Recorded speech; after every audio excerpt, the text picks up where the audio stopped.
નમસ્કાર મિત્રો, જય દ્વારકાધીશ મિત્રો. આજની કહાની છે કપાતર દીકરાઓએ સગી જનેતાને ભીખ માગવા મજબૂર કરી. આજે કળિયુગના સમયમાં અમુક દીકરાઓ પોતાના માતા પિતાને કેવી રીતે હેરાન પરેશાન કરે છે એનો આ વિડીયો જીવતો જાગતો નમૂનો છે. અને આવા દિવસો જોવા પડે એ પહેલાં માતા પિતાએ સાવધાન થઈ જવું જોઈએ.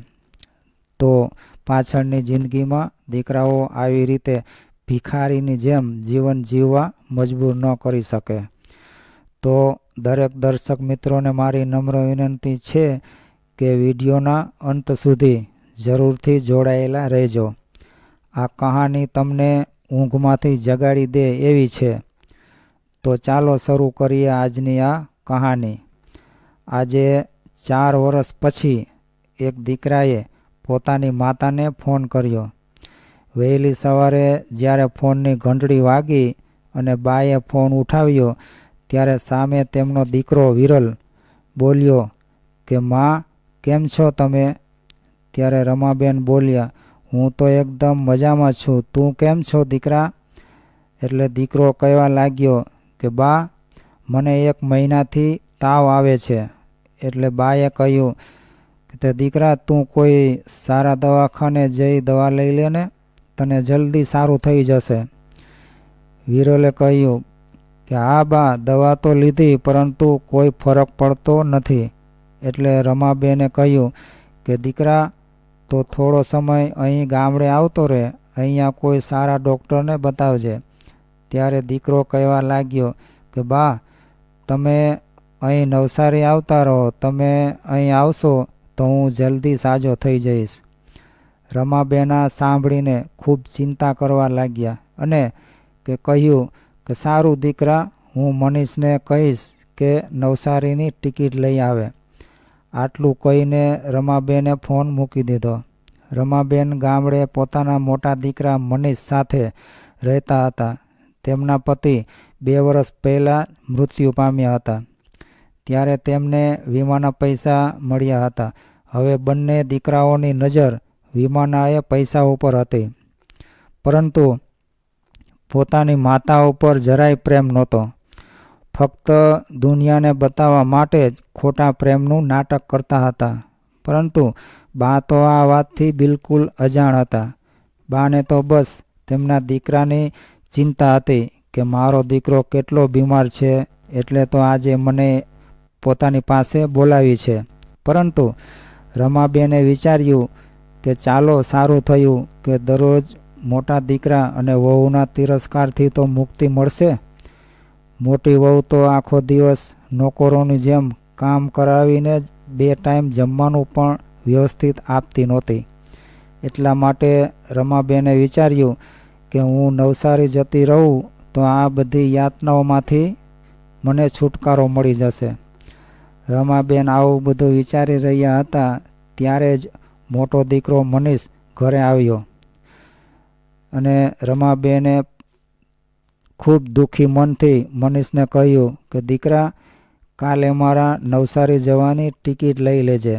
એટલે મનીષ બોલ્યો કે તમારે નવસારી જવું છે એમ? ત્યારે રમાબેને કહ્યું કે દીકરા, તારા ભાઈની તબિયત સારી નથી, ખૂબ બીમાર છે અને મને એની પાસે બોલાવી છે. તેમણે કહ્યું છે કે બા, તમે અહીં આવશો તો હું જલ્દીથી સાજો થઈ જઈશ. આવું સાંભળીને મનીષ ખૂબ ગુસ્સે થયો અને ગુસ્સામાં બાને કહેવા લાગ્યો કે આ 5 વર્ષથી તો તમારા નાના દીકરાએ તમને નવસારી બોલાવ્યા નથી અને હવે વીમાના પૈસા આવ્યા છે એટલે તે તમને નવસારી બોલાવી રહ્યો છે. મને ખબર છે એની નજર તમારા પૈસા ઉપર છે. ત્યારે બા બોલ્યા કે નહીં દીકરા, એવી કોઈ વાત નથી, તેમની તબિયત ઠીક નથી એટલા માટે તે મને નવસારી બોલાવી રહ્યો છે. મનીષ એ કહ્યું કે તો ઠીક છે, તો હું નવસારીની ટિકિટ લઈ આવું છું, પરંતુ તમારે મને વીમાના પૈસા આપીને જવું પડશે. ત્યાં જઈને કદાચ તમે બધા પૈસા વિરલને આપી દો તો તમારો આટલો બધો ખર્ચો તો અમે ઉઠાવ્યો છે અને પૈસા વિરલ લઈ જાય એ થોડું ચાલે?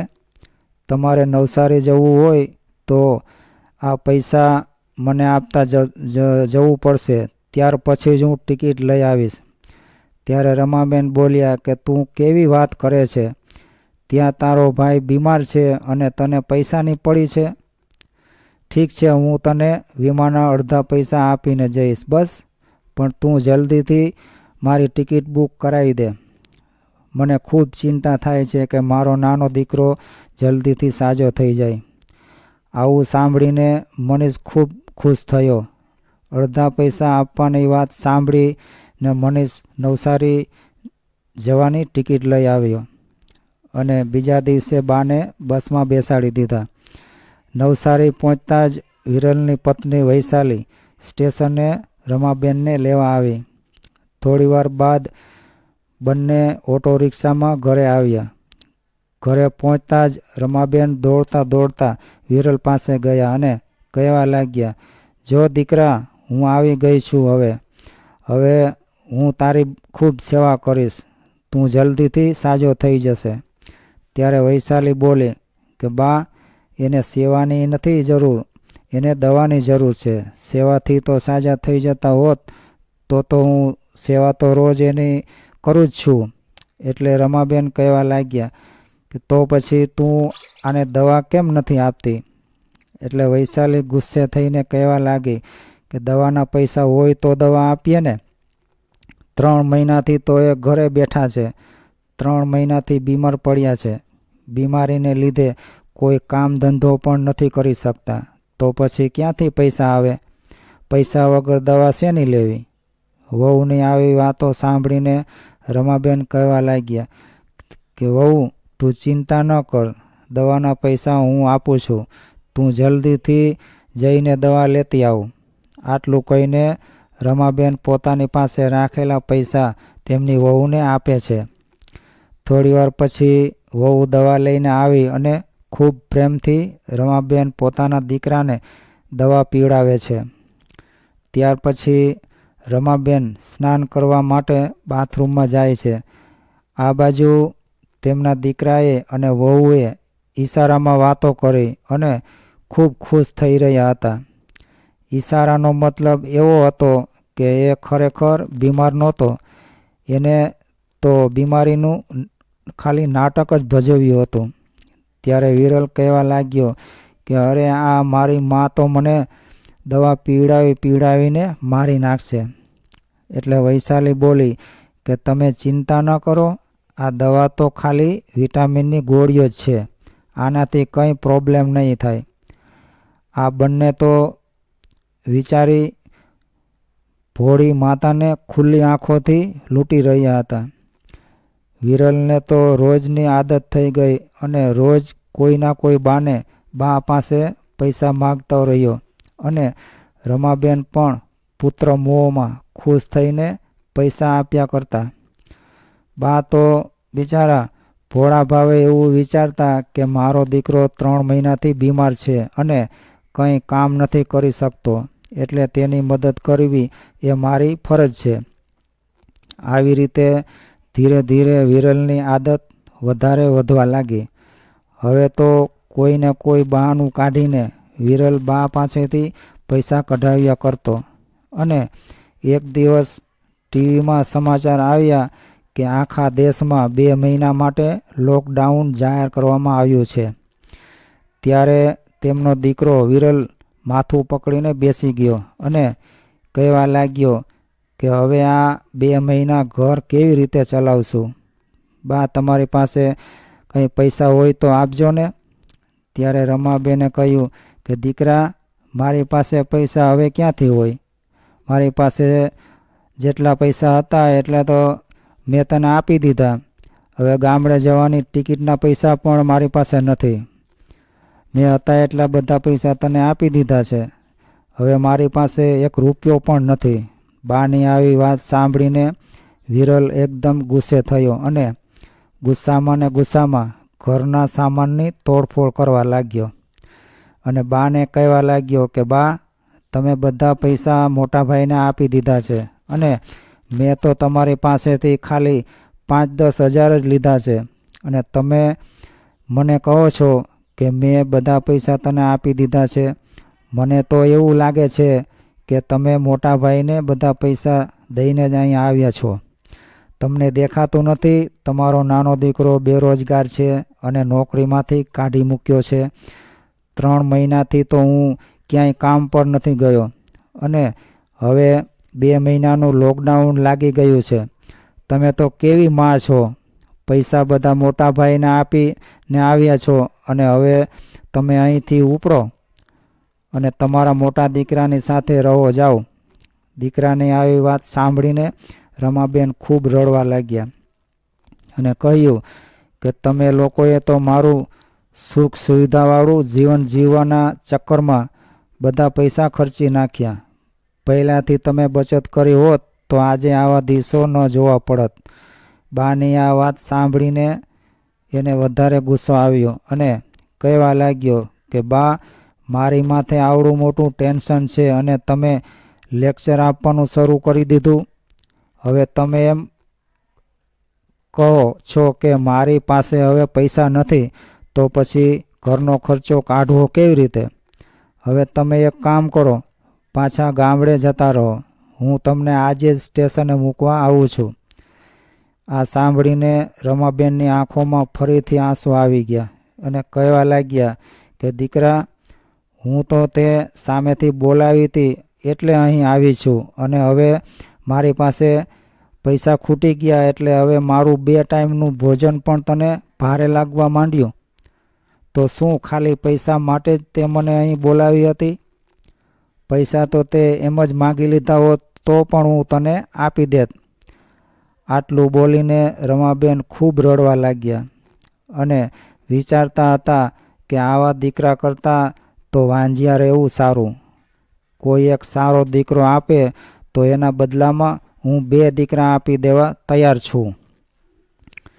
ત્યારે વિરલ બોલ્યો કે બા, હવે આ રોવાનું બંધ કરો અને અહીંયા અમારા ખાવાના પણ સાંસા પડી રહ્યા છે અને તમને અમે ક્યાંથી ખવડાવશું?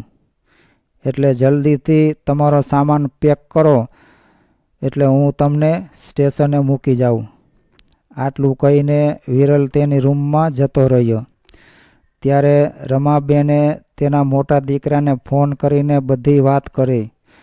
ત્યારે મોટો દીકરો બોલ્યો કે બા, બધા પૈસા તો તમે નાનાને દઈ દીધા અને હવે અહીં મારી પાસે આવવાની વાત કરો છો.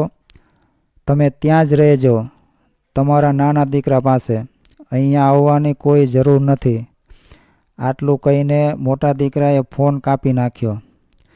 બંને દીકરાની આવી વાતો સાંભળીને રમાબેન ચોધારા આંસુએ રડવા લાગ્યા અને વિચારવા લાગ્યા કે આ લોકોએ તો પોતાની સુખ સુવિધાવાળી જિંદગી જીવવામાં બધા પૈસા વેડફી નાખ્યા. પૈસા વાપરવામાં પહેલેથી ધ્યાન રાખ્યું હોત તો આજે આવા દિવસો ન જોવા પડત.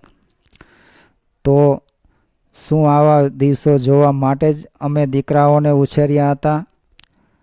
આજે એની સગી જનેતાને 2 ટાઈમ ખવડાવવાનું પણ તેને ભારે પડે છે.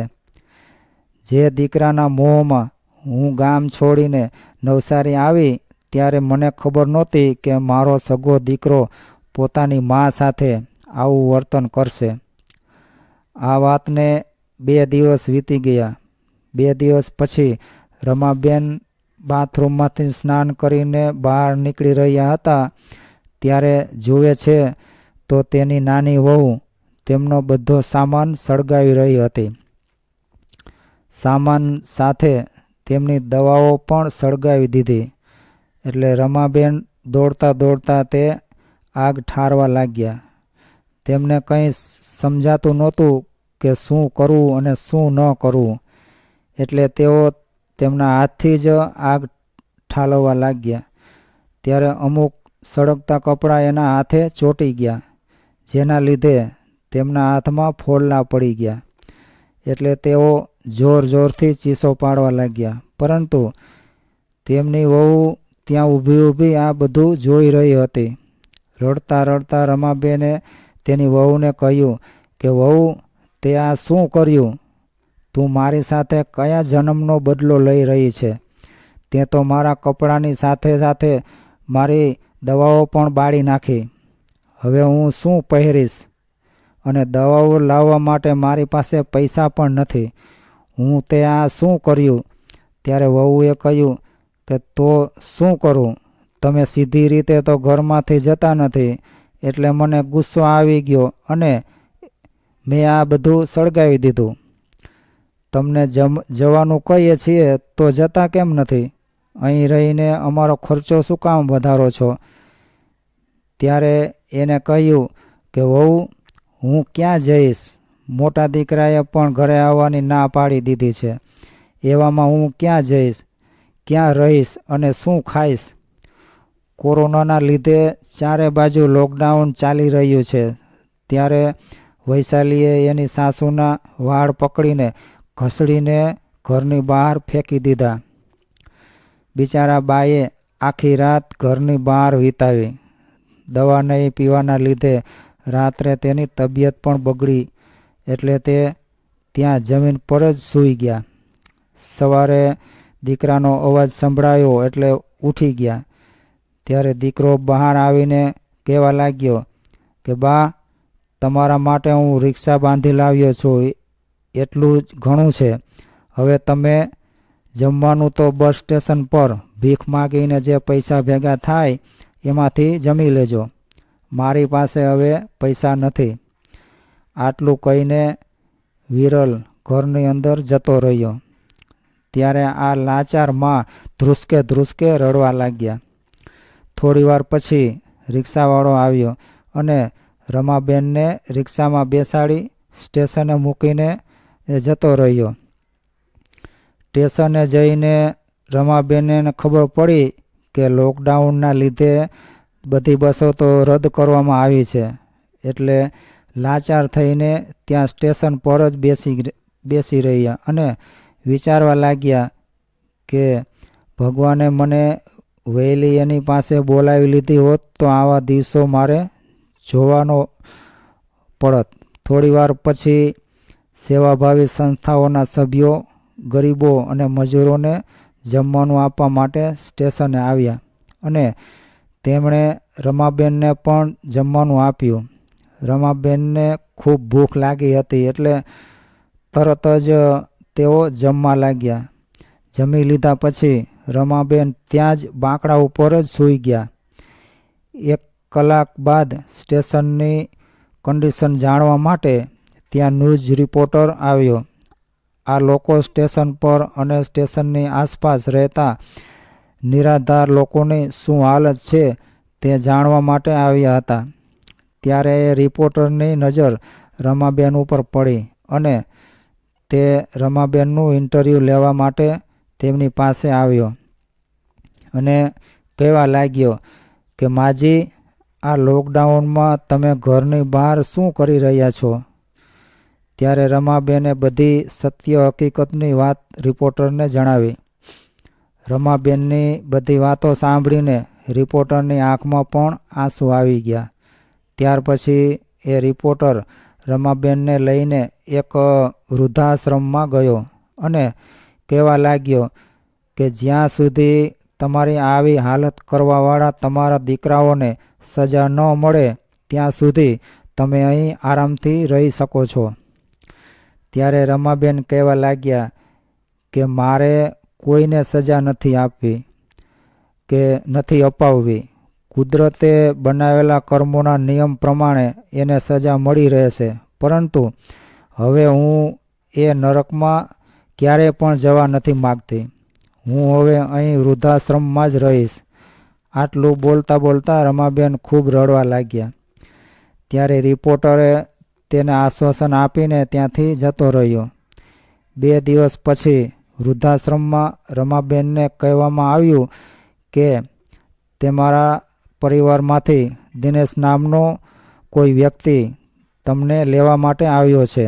આવું સાંભળીને રમાબેન વિચારમાં પડી ગયા કે મારા પરિવારમાં દિનેશ નામનો તો કોઈ વ્યક્તિ છે નહીં, તો પછી મને લેવા માટે કોણ આવ્યું હશે? ત્યારે લગભગ 35 થી 40 વર્ષનો એક યુવાન તેમની પાસે આવ્યો અને કહેવા લાગ્યો કે ચાલો માજી આપણા ઘરે.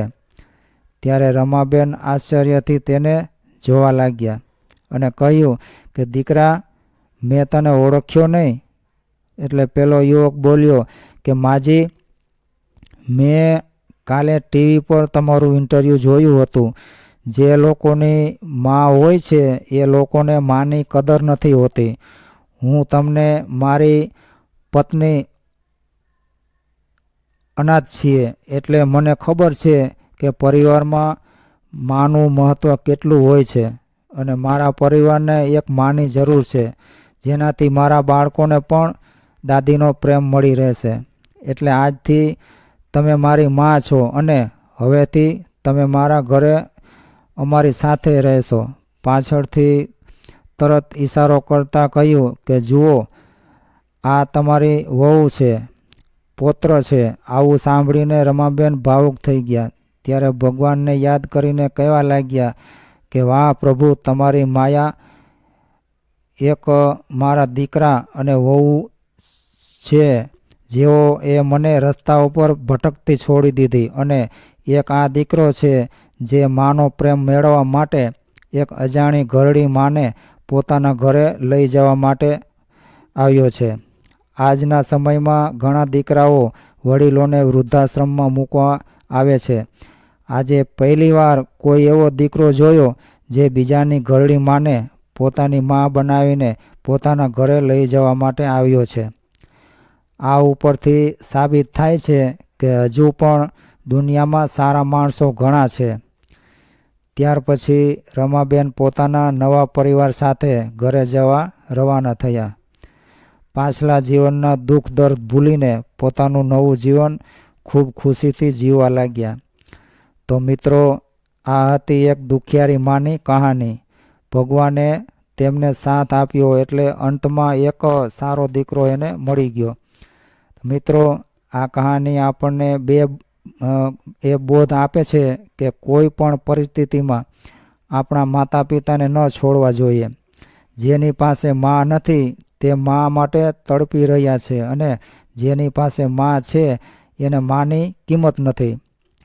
મિત્રો, જો તમને આ કહાની પસંદ આવી હોય તો આ દુખિયારી માં માટે એક લાઈક અને ચેનલ સબસ્ક્રાઈબ જરૂરથી કરી દેજો.